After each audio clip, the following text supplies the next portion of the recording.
Fake news, algoritmos, informação instantânea, jornalismo independente.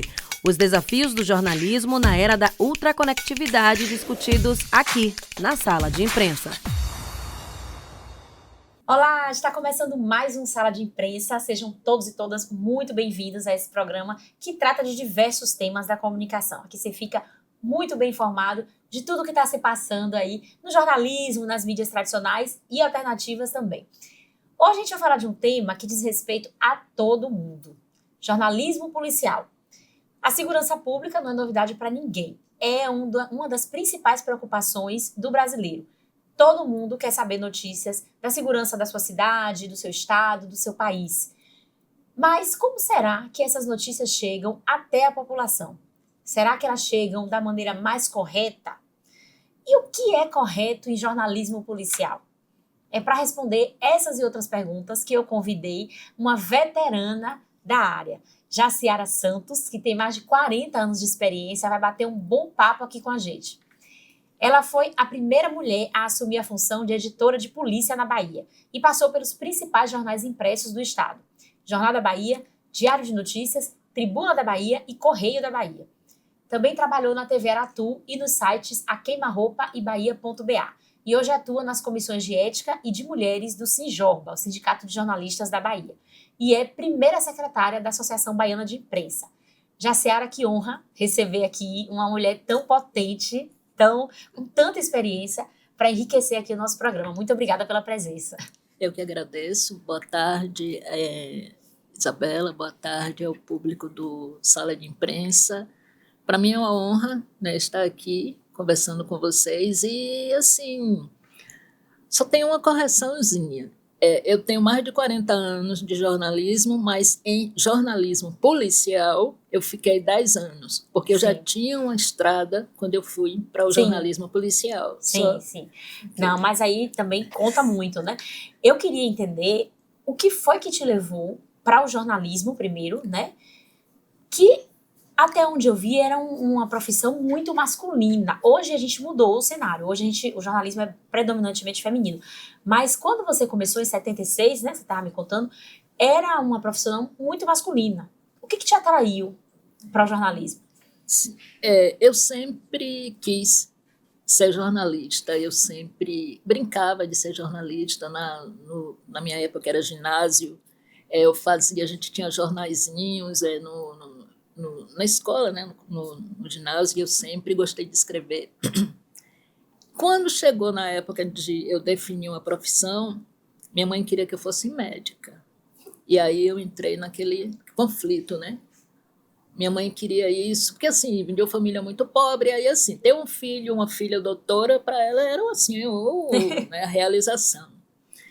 E aí eu fiz vestibular 2 vezes, para medicina. Graças a Deus eu perdi os 2. Quando chegou no terceiro, eu me inscrevi e não falei para ela que eu me inscrevi para comunicação, que na época era com habilitação para jornalismo. E aí eu passei. Aí quando eu passei, eu disse, bom, agora vou seguir minha vida. Ela não gostou muito, ficou decepcionada, mas enfim, depois aceitou. Então eu cheguei no jornalismo realmente por vocação. Eu não consigo me enxergar, eu teria sido uma péssima médica se eu tivesse, entendeu? Então foi assim que eu cheguei no jornalismo, né? Foi por escolha pessoal mesmo. E você tinha referências, porque assim, naquele momento a gente não tinha mulheres de projeção nacional, né? Na área, pelo menos eu não me recordo agora. Você tinha referências? Não, mulher não. Tinha homens mesmo, né? Eu recortava crônicas de Ruiz Pinheiro Filho, que depois veio a ser meu professor na Facom, de João Baldo também, eu recortava aquelas. Então, assim, minhas referências realmente eram masculinas, porque não existia nessa época nenhuma mulher jornalista de projeção que chegasse a fazer a cabeça de um adolescente, né, que estava entrando, aspirando a ser jornalista. Então, minhas referências realmente eram masculinas. Sim, e hoje você é referência feminina. Você que está dizendo. Para outras jornalistas, mas com certeza. E esse universo do jornalismo policial, como é que você chegou? Você caiu de paraquedas ou você já queria chegar nesse lugar? Então, não. Na minha época, ninguém gostava de fazer polícia, porque Editoria de polícia sempre foi assim o primo pobre das redações. Ah, é? Se você chegasse assim num estudante de jornalismo, e aí você quer ser? Eu quero ser jornalista. E aí o que você pretende fazer? Eu quero trabalhar na televisão.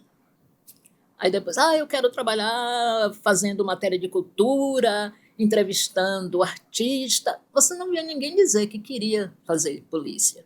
Sim. Às vezes, você chegava ali por uma circunstância, não tinha vaga em nenhuma editoria e jogava para a polícia. Porque eu não sei se pelo fato de os precursores, né, do jornalismo fossem talvez pessoas que não tinham formação acadêmica, e eu cheguei numa época em que o academicismo estava em moda, né, então a gente chegava assim cheio de pose na redação, né, e as grandes referências no jornalismo policial eram pessoas que não tinham essa formação acadêmica, eram assim, profissionais excelentes, mas não tinham essa formação. Não tinha o título. Exatamente.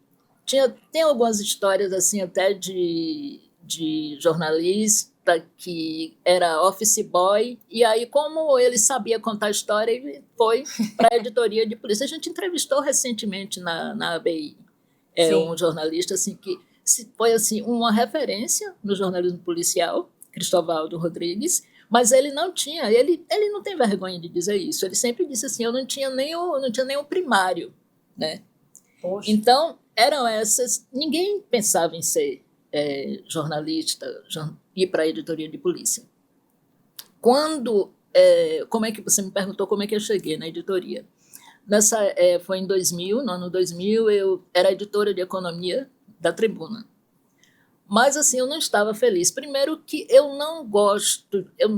Ser editor, para mim, não é uma realização. Eu gosto de ser repórter, eu gosto de estar na rua, eu gosto de escrever.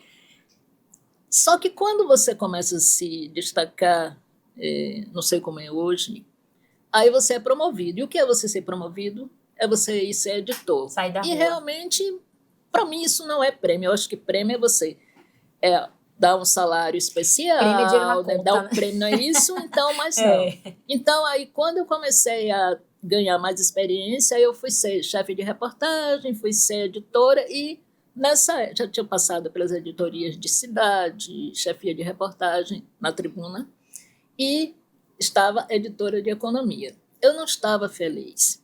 Eu realmente não estava. Era um salário razoável, mas eu não estava feliz. E aconteceu que um amigo meu, um amigo e uma referência, né, de vida e de profissão, Erival Guimarães, ele já não está entre nós, ele estava implantando um projeto, ele era editor de polícia, de segurança, no Correio, e ele estava implantando um projeto no Correio, que era a coluna arquivo, o que era a coluna arquivo? Era você pegar crimes históricos e trazer esses crimes e relembrar esses crimes.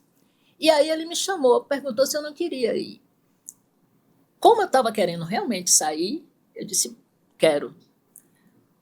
Mas aí veio aquele choque, né? Quando eu aceitei, porque realmente eu queria sair, aí depois eu comecei a pensar assim, eu vou trabalhar em polícia, meu Deus, vou trabalhar em polícia. E aí começou, né, a bater aquela coisa assim, mas eu disse, não, eu vou, porque, e além de fazer essa coluna, eu tinha a chance de ser repórter especial, então eu ia fazer reportagens e ia fazer isso. E aí foi assim que eu fui para o jornalismo policial.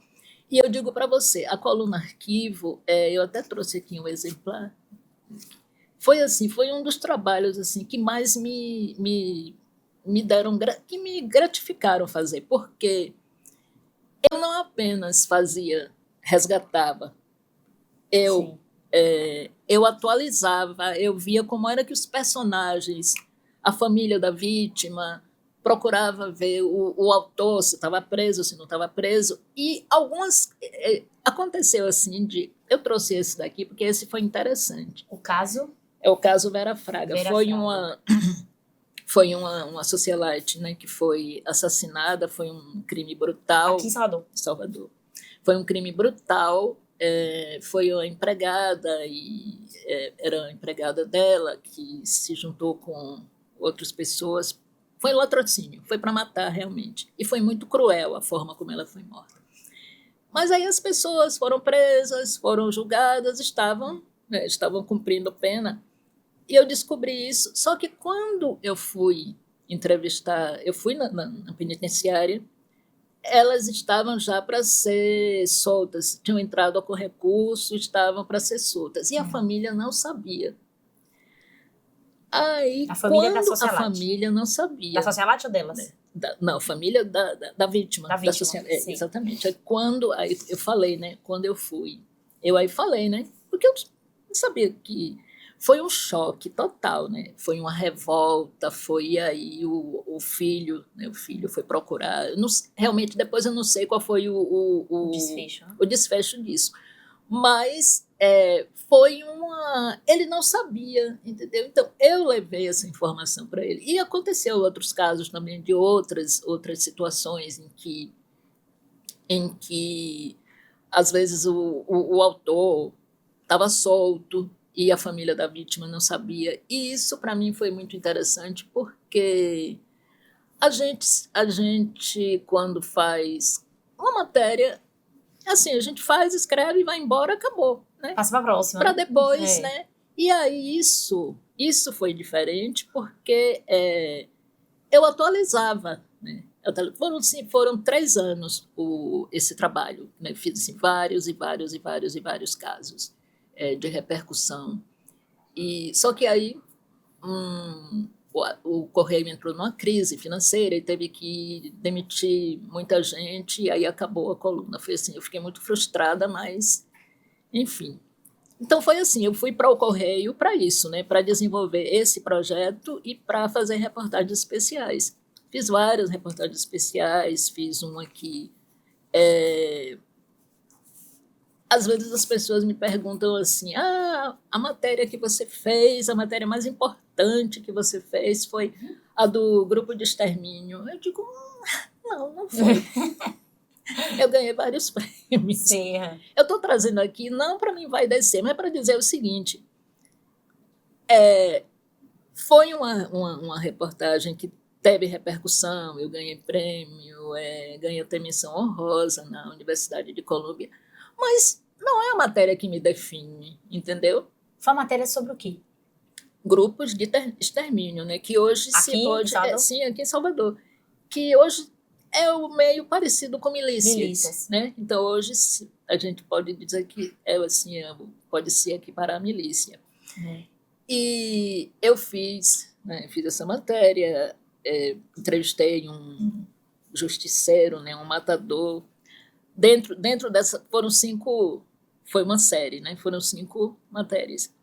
E aí outra coisa, dentro dessa série as pessoas, você entrevistou um matador, que coisa, poxa, que matéria. Eu digo assim, eu entrevistei, mas jornalismo também é sorte. Sim. Porque eu consegui encontrar uma pessoa que assumia mesmo, né, que era matador, e que era policial militar e que estava na ativa, também é uma questão de sorte. Porque eu cheguei até ele na greve da PM que teve em 2001. 2001, acho que foi 2001. E aí, assim, foi uma época assim, muito, muito tensa, e eu trabalhava também na Defesa Civil. E aí essa pessoa, às vezes, chegava assim, tudo vestido parecendo Rambo, né? E aí eu comecei a... Ele tinha umas conversas, assim, porque nessa época teve muitas mortes, né? Sim, teve muitas mortes, assim, a gente de manhã, durou acho que uns 5 dias a greve da polícia. A greve. E aí era assim, mortes em tudo quanto era lugar da cidade, né? E aí eu comecei a ver ele chegou assim, ficava assim se vangloriando que tem presunto não sei aonde, e aí você quer que a gente... Comigo e com Maguila. E aí você quer que a gente leve você lá para ver os presuntos, não sei o quê? Meu Deus. Maguila é o fotógrafo. Sim, Maguila já tinha mais experiência, aí ficava, né? Porque para ele era bom que ele ia lá fotografar. Eu ficava assim meio chocada, né? Com a forma como ele falava friamente, né? Era. E aí a gente ia, e era uma coisa assim horrível, aquela desova mesmo, assim. E eu comecei a perceber que ele tinha muita naturalidade com aquilo. Aí passou a greve e tudo, sempre. Depois ele sempre ligava, de vez em quando ele ligava para mim, tá sabendo que teve uma matança não sei aonde? Gente, não é o que eu tô pensando. Aí eu dizia, Maguila, tá tendo, vamos lá. Aí eu comecei a observar que ele tinha muita facilidade com isso. Aí quando foi... uma coisa que me chamou a atenção também, desde que eu comecei em polícia, era aquele padrão de jovens negros, pobres, na periferia, Sim. Né, assassinados. Né? Aquilo ali era um padrão. E a gente ouvia, né, aqueles rumores de que tinham grupos que eram colocados, que eram contratados por comerciantes, porque às vezes eram alguns que cometiam, né, crimes, roubos, furtos ali, né? Exato. E aí eu comecei, né, a pesquisar isso. Eu tinha um delegado da delegacia, titular da delegacia de homicídios, né, era uma pessoa assim muito íntegra, uma pessoa assim que me ajudou muito, e ele tinha assim ojeriza a esses grupos, e ele criou um grupo só para investigar grupos de extermínio. Sim. E aí ele começou a me passar os dados, começou a me mapear os locais onde acontecia mais. Eu aí comecei a ver que aquilo ali tinha uma matéria. Aí conversei com o Erival, que era meu editor, e aí falei para ele, né? E aí ele falou, tá, tudo bem, vai sim. Só que eu trabalhava no Correio, e o Correio nessa época, era comandado pelo carlismo. Sim. Né? E o segurança pública, né, não era exatamente um assunto, uma pauta que interessasse para o Correio. Mas ele disse, faça. E aí eu aprofundei, aí voltando aí eu apurei, consegui até um sobrevivente de grupo de extermínio, um menino que sobreviveu a uma ação dessa de extermínio, ele ficou tetraplégico, mas sobreviveu. Aí fiz a matéria toda, aí Erival falou assim, tá tudo bem, agora só tá faltando a gente conseguir um matador. Aí eu disse, como é que eu vou conseguir um matador? Quem é que vai assumir que é matador? Aí eu me lembrei, né, dessa figura que tinha, né, que tinha essa relação, tinha mais até com Maguila, porque Maguila já era mais tempo. Aí eu falei, um dia encontrei com ele, aí eu falei assim, e aí ele me deu uma dica, eu falei assim, e aí você conhece alguém que faz esse tipo de não me lembro como é que eu falei, mas eu perguntando para ele se ele conhecia alguém que fazia. Na verdade, eu já suspeitava de que ele fazia. Aí ele fez assim, por que você quer saber? Eu disse, não, é porque eu estou fazendo uma matéria, e aí eu queria saber como é isso, como é que funciona. De jeito nenhum eu vou identificar a pessoa, é só para saber como é que funciona isso. Aí ele fez assim, você está na frente de um. Meu Deus. Aí, assim, tudo que eu queria era aquilo, mas aí na hora que ele falou, eu fiquei com medo. Dá uma tremedeira, né? Meu Deus, esse homem aqui na frente. Aí eu fiquei com medo. Aí eu falei assim, e aí você conversaria comigo? Ele fez assim, conversar o quê? Disse, não, me contar como é a história, como é que funciona, como é que isso... Aí ele fez assim, não, você tá maluca? Até porque ele ainda era da ativa. Ele era da PM. Da PM. É PM, né? Da PM, soldado da PM.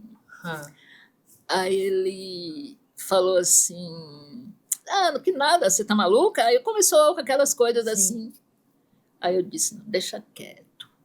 Não e a matéria lá, né? E a matéria lá empacada por porque precisava ter um matador. Aí depois eu encontrei com ele novamente. Eu disse, e aí, como é? Vamos conversar? Ele aí falou assim, você quer saber o que mesmo? Eu falei assim, eu lhe dou por escrito as perguntas e você me responde por escrito. Sim. Eu fiz as perguntas, tudo direitinho. Aí ele demorou mais assim, porque eu não via ele todo dia. Sim. Aí quando foi assim, mais ou menos uma semana, aí ele falou, já tá aqui, viu o que você quer. Beleza. Sabe, aquela adrenalina. Só que aí precisa de uma foto. Aí eu falei assim, bom, e aí, pra gente fazer a foto? Ele fez assim, foto não. Foto nem pensar. Eu disse, não, menino, mas escute, a Maguila que vai fazer. Não vai lhe dar, não, foto de jeito nenhum. Pô, você quer me ganhar, você quer. Bom, resumindo a história, a gente conseguiu né, fazer a cabeça dele. E ele fez a foto, tá aí? Foi. Meu Deus. Aí ele foi com... Olha, Jesus. Aí ele foi com balaclava, né, que a gente chama de toca ninja, foi tudo, a gente mostrou, Maguila mostrou como é que a foto ia ficar, que não tinha como identificar ele, e aí chegou na redação, conseguiu o matador, bom, e aí, depois disso, a matéria, entreguei, não sei o quê, só que ainda fiquei pensando, será que essa matéria vai sair mesmo? Porque... A questão política, a primeira foi essa, né? Eu disse, bom, se sair a primeira, vai sair o resto. Sim. Mas eu entreguei tudo de vez. Aí o editor, né, Erival, que era o meu editor, negociou com o editor-chefe, que era Demóstenes. E aí saiu a matéria, saiu a primeira, saiu a primeira, a segunda, a terceira, saiu a série inteira. No dia que saiu a do policial, aí eu fui para ouvir a PM, porque eu já estava na fase de repercussão. Sim, né? sim. Porque eu já tinha feito tudo, já estava na fase de repercussão. Aí eu fui no quartel para ouvir o comando da PM, porque o cara era Da PM. da PM, né? Eu fiz a matéria com ele, mas havia uma situação que não era uma situação normal. Eu me comprometi de não identificar, não identifiquei, mas a instituição, né, a corporação precisava se posicionar. Aí eu marquei uma entrevista com o comandante aí, que eu também tinha um bom trâmite, Sim, né, sim. lá na Ascom, tenho até hoje. Aí eu cheguei lá, cafezinho, não sei o quê, aquela coisa toda, mas eu sentia assim, aquele clima, né, aquela coisa assim. Aí o comandante veio, né, conversou, tinha também o assessor de comunicação, que era muito... Antes do comandante chegar, ele aí começou a conversar. E aí, dona Jaciara, como é que... Mas os seus informantes são, hein? Eu disse, não tem informante não, coronel. Eu trabalho com informação, mas eu não tenho informante. Porque nós... Bom, aí ficou tentando, vem aí como é para a senhora falar para a gente poder trabalhar, porque isso não é sério. Eu disse assim, mas isso aí não, eu não vou revelar minha fonte. Pois é. Não vou. Aí é vocês que investigam. Aí o comandante, né, veio, falou comigo, aí disse que... foi o comandante, na verdade, que falou isso, né, que meus informantes eram mais eficazes do que os informantes da Lucien, mas eu não trabalho com informante, não, trabalho com informação. Mas conversei com ele, aquela coisa oficial, né, que a PM vai apurar, que aquele não sei posicionamento o que, padrão. Olha, eu saí, eu estava assim, mas quando eu saí, mas minha perna tremia. Era de isso um que eu ia te jeito. perguntar, você não ficou com medo? A minha perna tremia, que eu disse, meu Deus do céu. Claro que eu fiquei, porque eu fiquei pensando assim, será que eles vão me pressionar? Eu só vi o tamanho do que eu tinha feito que você depois, se meteu. Porque, veja, eu pegar um policial assumindo. da ativa, né? Assim, E aí eu fiquei um tempo assim, que realmente fiquei preocupada, né, de que tivesse algum tipo de pressão, mas não. E o que eu estava pensando é que o próprio grupo de extermínio poderia lhe eliminar, porque você foi uma jornalista que falou demais. Pois é, E exato. aqui, por essa foto, tudo bem, não dá pra ver o rosto, não dá pra ver nada, mas pelo tipo físico, quem conhece esse cara pode ser que reconheça. Não sei. Às vezes a pessoa que é muito próxima diz, rapaz, tá parecendo aquele... Então, assim, você correu o risco dos dois lados. Mas é impressionante, né? As pessoas aí falam assim, porque essa matéria, não sei o quê. Mas a matéria que me marcou mais foi essa aqui, ó, foi a do menino que sobreviveu. Que sobreviveu. Essa daí, essa daqui eu já olha, tinha visto. eu fiquei assim, semanas, sei lá, dias sem conseguir dormir. Porque ele conta, é muito... Detalhes, muito, sabe, ele conta os tiros entrando nele, ele dormiu ele teve que se fingir de morto. Né? Sim. Depois até eu mantive muito contato com ele, muito tempo, só que depois onde ele mora é um lugar assim muito, muito vulnerável, e agora, né, assim, com essa coisa assim, da vulnerabilidade mesmo, então aí eu perdi mais o contato, mas eu fiquei muito tempo, né? Sim, tinha contato com ele, com a mãe dele e tudo, mas essa daqui foi a que me marcou mais, não foi a do Mancha, Poxa. do Máscara. Agora, engraçado, essa história que você falou, né, essa coluna que você tinha no Correio, que é arquivo, né, o nome da coluna, ela remete muito a um fenômeno atual que está fazendo um sucesso enorme, que é o fenômeno dos true crimes. Você já ouviu falar, né? Que são os podcasts policiais, as séries de TV policiais, que são uma febre, as pessoas adoram relembrar crimes que foram marcantes na história do país, na história do mundo. Então você foi uma pioneira nisso aí também. Você inaugurou no impresso a era dos true crimes. A gente pode falar isso? No âmbito regional, porque hoje em dia isso bate recordes. Assim. Então tem um canal fechado que é só para isso, né? Só para mostrar esses crimes. Aí passa crimes no mundo inteiro, mas passa do Brasil também. E, assim, a preocupação das pessoas com a segurança pública leva ao interesse por esse tipo de jornalismo. Então, Jaciara, queria retomar algumas coisas que você falou no primeiro bloco. Você contou uma história, assim, muito chocante, muito tensa, assim, da entrevista com... O Máscara. O Máscara, o exterminador. Nessa situação, você sentiu medo na hora, mas assim, você, ao longo desse tempo que você atuou na editoria de polícia, você foi ameaçada? Você sentiu que você estava correndo perigo? Sofreu alguma situação desse tipo? Olha, Isabela, medo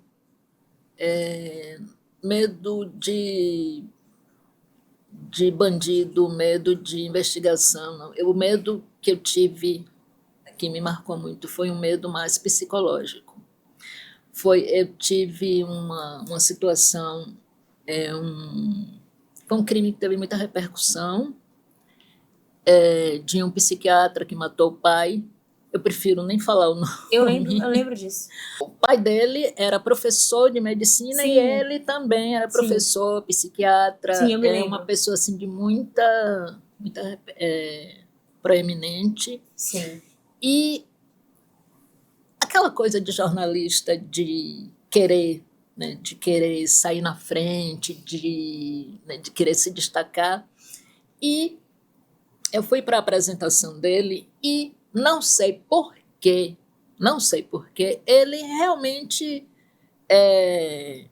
não sei se ele viu a matéria, se ele gostou da forma como eu tratei a matéria. Ele estava no presídio e ele ligou para mim. Que ele queria me dar uma entrevista exclusiva. Todo mundo estava querendo isso. Né? Meu Deus, ele ligou para você. E aí ele ligou. Eu recebi a ligação do presídio, que a pessoa faz a ligação, e aí depois na redação. Não foi para meu celular particular, foi para a redação. Eu nem acreditei, achei que era trote, alguma coisa assim, mas aí Aí ele falou que queria me dar uma entrevista, eu digo assim, parou, sabe aquela coisa, o mundo parou. Ele quer me dar uma entrevista exclusiva. Pá. Aí me preparei, fui, fiz a entrevista gravada. Foi a pior decisão da minha vida. Por quê? Porque esse homem passou a me ligar. E eu ainda caí na besteira de dar o meu telefone. Sabe aquela coisa, sabe? Eu dei o meu telefone. Ele ligava para mim assim, de manhã, de tarde ou de noite. querendo mandar recado para pessoas e ele difamava as pessoas. Teve várias que ele tinha no quadro psicológico dele, psiquiátrico, sei lá, ele tinha mania de perseguição. Então, ele difamou assim, uma série de pessoas, jornalistas, inclusive, conhecidas, e que ele dizia que tinham conspirado contra ele. E era uma coisa assim de que eu ficava com medo de que ele fizesse também alguma coisa, começasse também a me difamar. Se voltasse contra você. E ele me ligava. Foi um período assim muito, muito, muito tenso. Foi o pior período da minha vida, porque quando eu via a ligação, eu já começava a ter aquelas síndrome de pânico mesmo.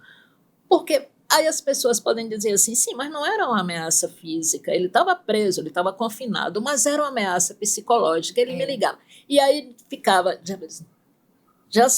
e ele tinha uma voz assim anasalada, às vezes eu não identificava logo que era ele, e eu atendia. Depois eu comecei a não atender mais a ligação. Quando eu via que era um número assim, parecido, eu não atendia. E ele queria, sim, porque ele me pediu para entregar um bilhete a uma pessoa que ele dizia que essa pessoa era apaixonada por ele. Óbvio que eu não fiz isso, né? Sim. E ele ficava me cobrando isso. Ele não é que ele me ameaçasse de dizer vou fazer, vou acontecer. Não, era um assédio assim, psicológico. Sim, era a mesmo, forma sabe? de falar meio agressiva, né? Sabe? Cobrando. Era. E o que eu mais tinha medo era de que ele dissesse que aquela matéria que ele não tinha, que eu tinha inventado alguma coisa. Porque muitas coisas que ele inventou de pessoas assim, de renome mesmo. Aqui eu não vou falar, mas depois da entrevista eu vou lhe falar. E meu medo maior era esse. Até que ele foi transferido para o HCT, né, Hospital de Custódia, que aí realmente ele parou, mas foi um período muito tenso. Se você me perguntar medo eu tive nessa época, porque eu achava que eu não ia mais ter paz na minha vida, porque ele ligava de manhã, de tarde, de noite. Por que o presídio permitia que ele fizesse tantas ligações? Aí eu não sei. Estranho, aí né? Eu não sei realmente, mas foi um período assim muito... Deve ter durado um mês, mas foi um mês que para mim foi uma eternidade. Então, assim... Você não pensou em trocar de número? Era o telefone... Não, nessa época eu não sei, eu não tive essa iniciativa. Sim. Né? É porque a gente fica tão apavorada que... Então, aí eu tive medo, realmente. Foi uma situação. Agora, se você me perguntasse sobre situação de tensão, já tomei carreira, já saí... de lugares, né, que sai daqui porque a pessoa armada, não, sai aqui, você não vai passar, não vai entrar, mas sempre estava acompanhada de fotógrafo. Então, assim, medo eu senti nessa situação. Aí eu senti mesmo. E ele continua preso até hoje? Não. Já foi solto? Meu Deus. Já, porque nossas leis, né, tem um trâmite. Então, ele ficou... Inclusive, eu não trouxe não, mas inclusive ele dizia, para você ter uma ideia, ele assumia que matou o pai e que mataria novamente. Eu lembro das entrevistas que ele dava na TV, eu lembro. Pois é. E dava para ver, assim, que ele tinha algum transtorno psiquiátrico, dava para ver. Então ele dizia assim, ele disse que não queria ser considerado inimputável, não. Que ele matou porque ele quis matar e mataria de novo. Meu Deus. Agora, o fato de você ser mulher e negra, né, nessa editoria, você acha que trouxe dificuldades para você? Ou não o fato de ser negra, porque a gente sabe que tem o racismo, mas às vezes o fato de ser mulher facilita algumas coisas, né? Como é que você se vê nesse ambiente tão hostil, tão pesado, e sendo mulher e negra? No jornalismo policial, eu nunca sofri assim, nada relativo a racismo. Não. Sim. Já sofri em outras circunstâncias. Sim. Mas... E quando eu entrei para o jornalismo policial, eu tinha um fator a meu favor, porque eu já era uma mulher experiente, eu já tinha 45 anos, eu acho, 44, 45 anos, então não era ainda uma menina, né? Sim. Eu já tinha uma experiência, mais de 20 anos, né, de jornalismo, então eu sentia muito respeito, sentia. Tinha outras mulheres, tinha outros repórteres tinha. Eu digo assim, quando me perguntam, você foi pioneira? Eu fui a primeira editora de polícia, até onde eu sei. Sim. Mas repórter não, já existia. Já tinha repórter. Tinha. Sim. Então, eu não sentia essa coisa de discriminação, de machismo. Tinha algum tipo de situação, mas por conta de minhas posturas. Por exemplo, eu era conhecida como a repórter do suposto tiroteio, porque nas minhas matérias eu colocava. Se eu não tivesse presenciado, eu colocava. Foi um suposto tiroteio, ou uma suposta troca de tiro, porque eu aprendi assim. Erival me ensinou assim. Olha, se você não viu, você não vai dizer que houve tiroteio. Então, os policiais, chegou a repórter do suposto tiroteio. Mas não sei se não tinha a ver com gênero, não tinha a ver com... acho que tinha a ver com uma mudança de mentalidade, a questão de respeito mesmo com as pessoas envolvidas, que não se tinha esse costume, né? O jornalismo costumava também estigmatizar muita gente, e aos poucos a gente foi aprendendo na tora que a gente tem uma responsabilidade com a vida das pessoas, a gente precisa também colocar isso no papel, né? Na hora que a gente vai escrever, na hora que a gente vai para televisão, para o rádio, falar de alguém, falar sobre um fato. E aí eu já quero me dar com outra pergunta, né? As pessoas falam muito, mas tem profissões que mexem diretamente com a vida, o médico mexe com a vida, o policial mexe com a vida e tal. E uma vez eu falei, o jornalismo também mexe com a vida, porque se o jornalismo erra, ele pode acabar com a vida de uma pessoa. E a gente tem como grande exemplo na faculdade de jornalismo o caso da escola base. Sim. Né? Que os donos da escola foram acusados injustamente de terem abusado de crianças e a vida deles acabou ali. Não tem retorno. Não tem retorno. E no jornalismo policial, como é essa questão do erro? Porque muitas vezes o erro no jornalismo policial ele pode ser fatal. Sim. Como é que você já cometeu erros assim? Como lidar com isso assim, ao longo da sua carreira? Eu acho que foi a matéria da minha vida, né? Não foi grupo de extermínio, não foi nada, não. Foi essa matéria. Foi uma matéria em que eu tive a oportunidade de... Eu cometi um erro, mas eu tive a oportunidade de me redimir desse erro e realmente de mostrar o outro lado, né? O que ninguém estava vendo e que eu fui atrás. Dá para contar? Dá. Em 2008 teve essa situação, teve bastante repercussão.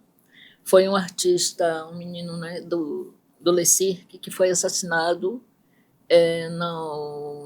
na boca do rio, numa quadra. Ele estava aqui de férias e já estava assim, já ia voltar, e aí chegou um grupo, né, e aí que estava querendo, o alvo era outra pessoa, e aí terminou que ele também. Então teve muita repercussão. E isso passou, foi noticiado lá, e quando foi alguns dias depois,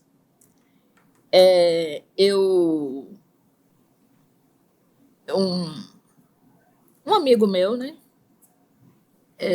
assim, no fim de semana, num lugar, fez assim, você sabe aquele caso do trapezista? Ele falou assim, sabe aquele caso do trapezista? Sabia que quem matou eles foi polícia? Eu disse, mas foi polícia? Eu falei, foi polícia que matou. E aí me deu uma informação que... e aí eu fui apurar e vi que realmente isso tinha sido registrado como se tivesse... Estava ainda investigando, né? Ninguém sabia o que era, mas que havia característica de grupo de extermínio. Aí eu fiz a matéria, né, dizendo né, que pode ter sido morto por PMs. Né?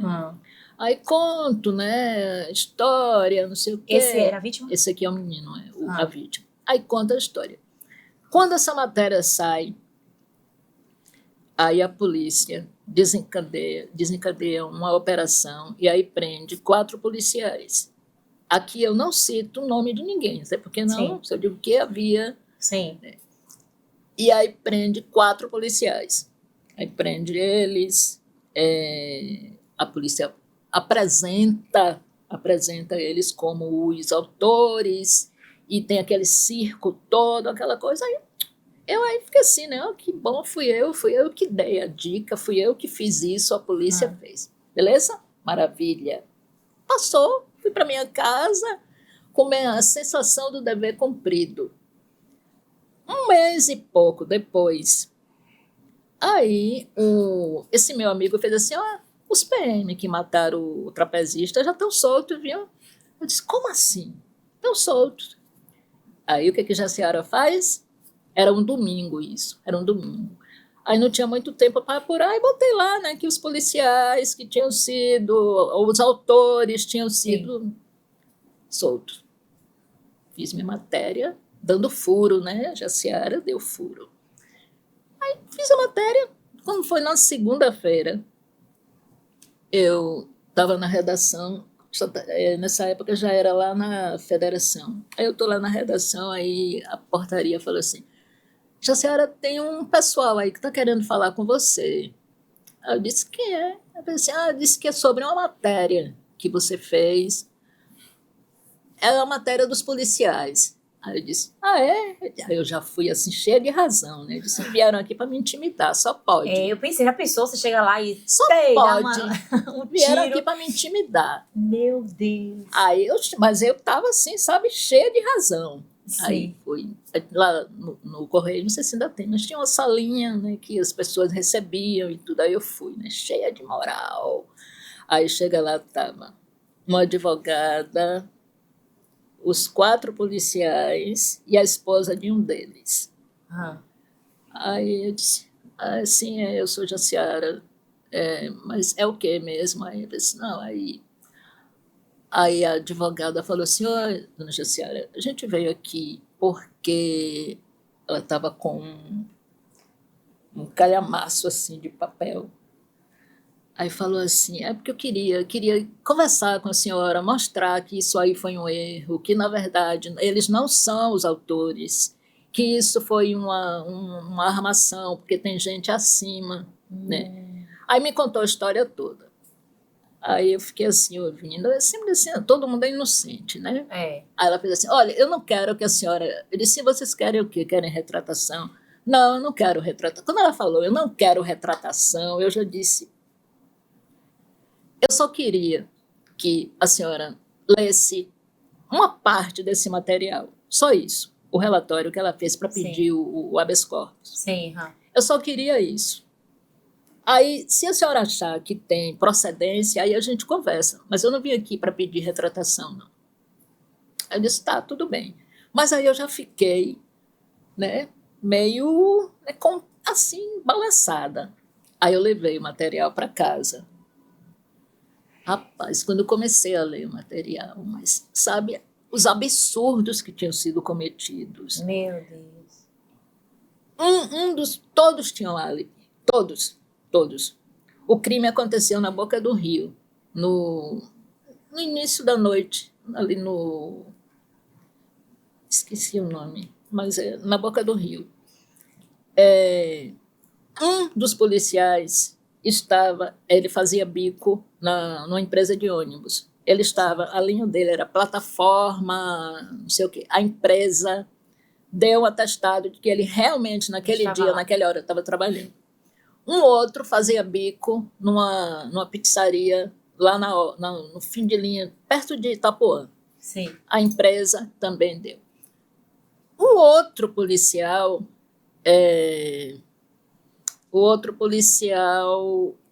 estava na Operação Verão com a polícia, da própria polícia, no Campo Grande, fazendo.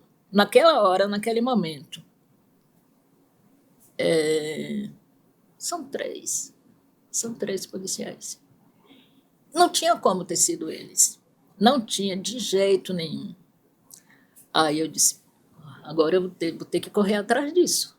Aí eu vou ter que correr atrás. Bom, resumindo, Eu fui, peguei todo esse material, peguei, analisei, apurei, ouvi outras pessoas, aí fui procurar a polícia, né? Fui procurar a polícia, né? A delegada que estava à frente do inquérito.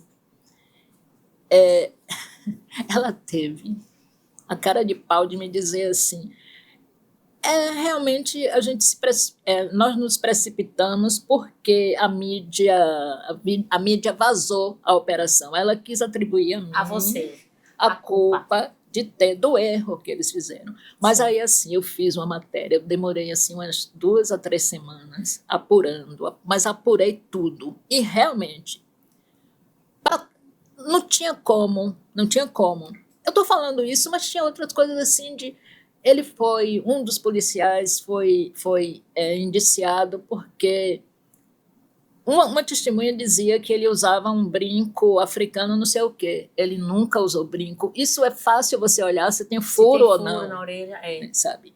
Então, coisas assim que... estavam gritantes, era, né? Assim, absurdo. Mas eu fiz isso, eles já estavam respondendo em liberdade. Sim. Mas o processo continuou rolando. Todo mundo sabia, né? Todo mundo sabia quem tinha mandado fazer aquilo, porque a situação foi o seguinte: o alvo tinha cometido um assalto no Parque de Pituaçu e a vítima tinha sido um parente de um policial.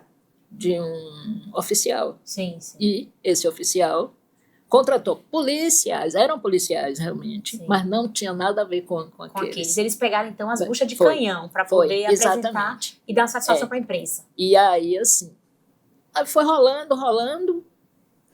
Só em 2016 é que a justiça realmente reconheceu que eles eram inocentes. Mas, assim, até hoje eu sou amiga deles, né? A gente se frequenta e tudo, a mulher de um deles mesmo, diz que eu sou irmã dela. Mas é isso, essa foi a matéria que me marcou, porque, né, eu tive essa oportunidade. Eu digo assim, eu não reabilitei oficialmente porque realmente, a polícia não queria admitir que errou. E ficou por isso mesmo? Os culpados não... Não. Ninguém nunca respondeu por esse crime. Ou seja, o coitado da vítima morreu em vão. Ninguém nunca respondeu por esse crime. Meu Deus. Nunca. Porque eles usaram os policiais, né, como se fossem os culpados. Depois ninguém mais falou. Isso foi pelo trâmite mesmo da justiça. Quando ficou comprovado que eles não tinham, a justiça realmente absolveu. Sim. Mas a vida deles? Pois é. E a vida deles? E eu sempre fico me perguntando, assim, porque num caso desse de repercussão, a imprensa mostra muito o que aconteceu, mas a imprensa não acompanha os desdobramentos. Exato. E eu vejo muito, assim, nos telejornais, né, os âncoras falam, não, vamos acompanhar esse caso, mas não tem acompanhamento. Daqui a 1 ano, 2 anos, eles não voltam para saber como é que foi o desfecho, a não ser que seja um caso muito, tipo o caso Lucas Terra, porque os pais, coitados, fizeram muito esforço para poder isso não cair no esquecimento. Mas a maioria dos casos não tem, a imprensa não acompanha o desfecho, não cobra a responsabilidade. Então, é uma questão também que, do mesmo jeito que a gente tem o poder para forçar uma investigação, a gente também tem o poder de reabrir inquéritos e parece que não, muitas vezes esse poder fica esquecido, né? De reabrir inquéritos, de reapurar, né? É uma pena. Agora, uma dúvida, essa matéria você fez, falando que foram policiais, com base em uma fonte? Foi essa fonte que te falou e você... Com base na fonte e com base no inquérito. No inquérito que estava na delegacia. Ah, entendi. É complicado, então, né? Mas que bom que você teve a chance de se retratar e de reconhecer, porque tem jornalista que não faz isso. Até hoje nós somos amigos. Isso é ótimo. Agora, você acompanha o jornalismo policial hoje? Você está fora, né, desse segmento? Hoje não. Não acompanha? Hoje não. Você não tem nenhuma impressão sobre o que está sendo feito? Telejornalismo, a parte de jornal impresso? Eu sinto vergonha alheia. Sinceramente.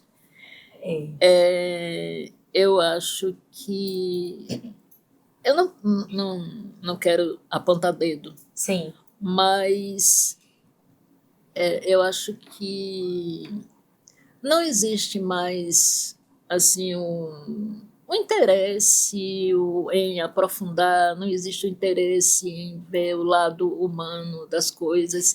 Sim. Existe muita espetacularização, essa palavra eu sempre tropeço, né? A notícia é transformada em espetáculo, né? E assim, eu realmente hoje não assisto, não assisto, não. Não acompanhando jornais? Não sinto. Sim.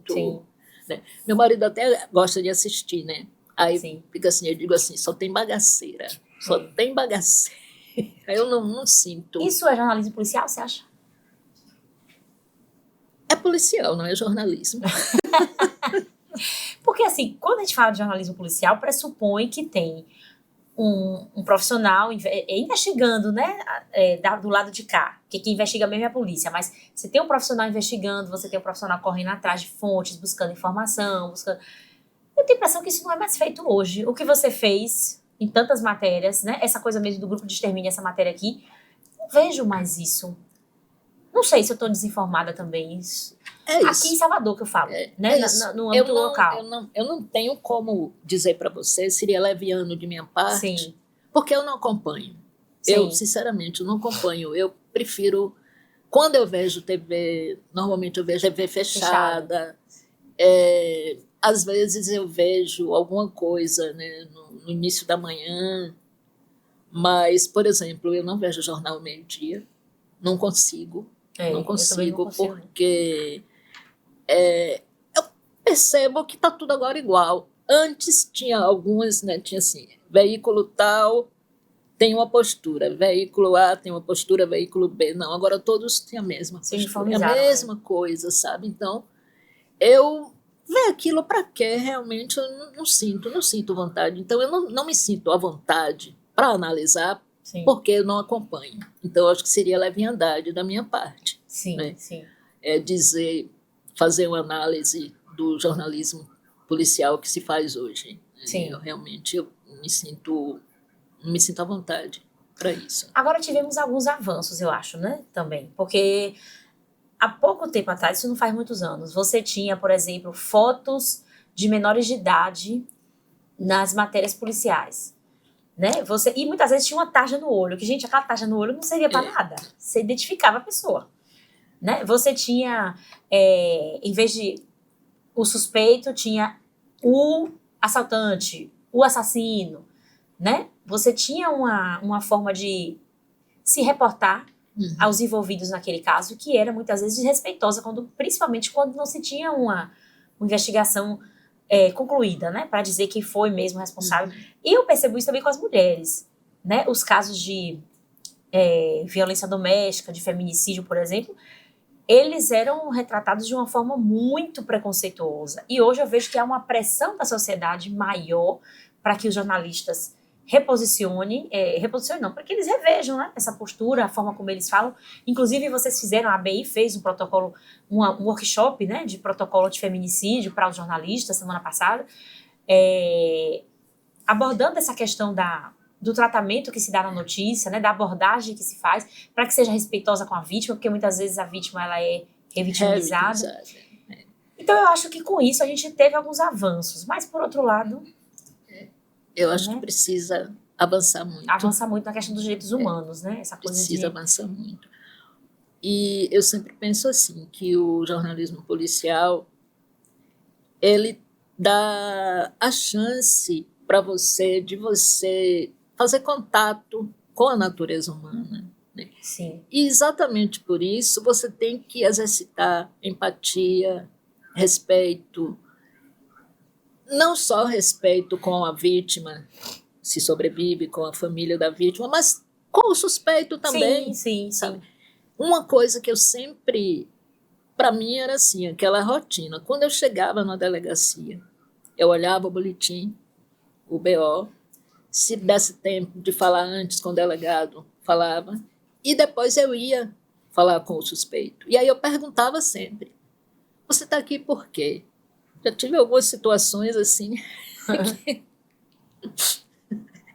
Mas, assim, eu dei risada porque eu lembrei assim, de uma situação que o cara, né, quando eu perguntei para ele, ele perguntou se eu era advogado, eu disse que não, ele aí me disse assim um monte de palavras.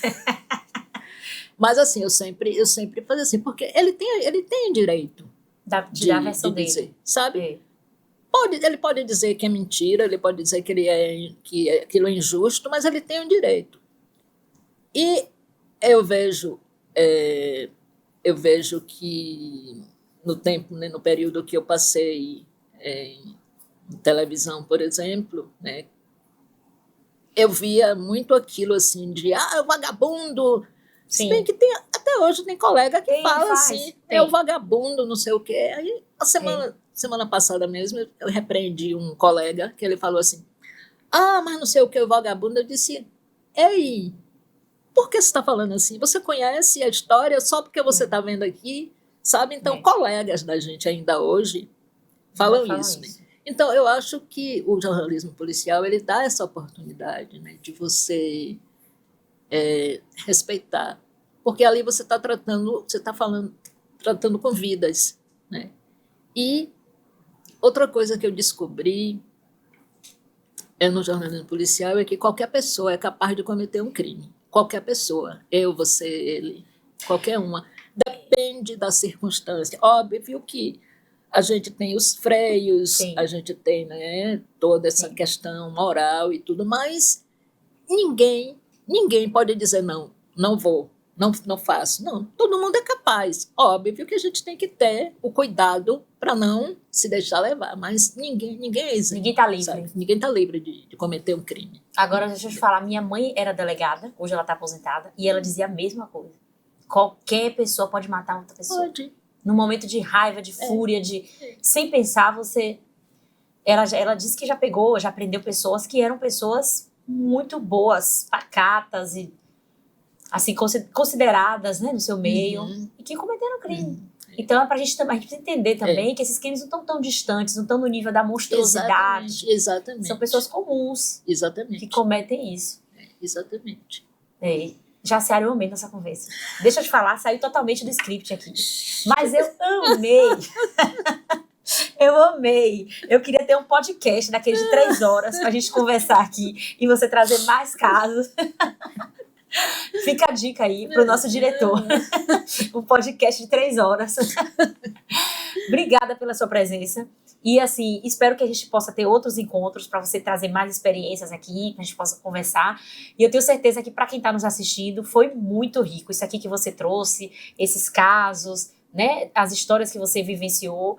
Foi muito bom para quem é telespectador comum e também para quem é estudante de jornalismo. Poder ter contato com isso é muito importante. Obrigada mesmo por ter aceitado o nosso convite. Eu que agradeço a você. E você que está em casa, infelizmente esse bate-papo acabou, mas lembrando, você pode rever tudo no nosso canal do YouTube. É só apontar a câmera do seu celular para o QR Code que aparece na sua tela. Lá você pode ver essa edição e todas as outras edições do Sala de Imprensa e toda a programação também da nossa TV Câmara. A gente se encontra no próximo programa, que é toda quinta-feira, às 13 horas na TV Câmara e às 17 na Rádio Câmara Salvador. Obrigada pela sua companhia, obrigada a todo mundo que está aqui, essa equipe, fazendo esse programa acontecer, e até o próximo Sala de Imprensa.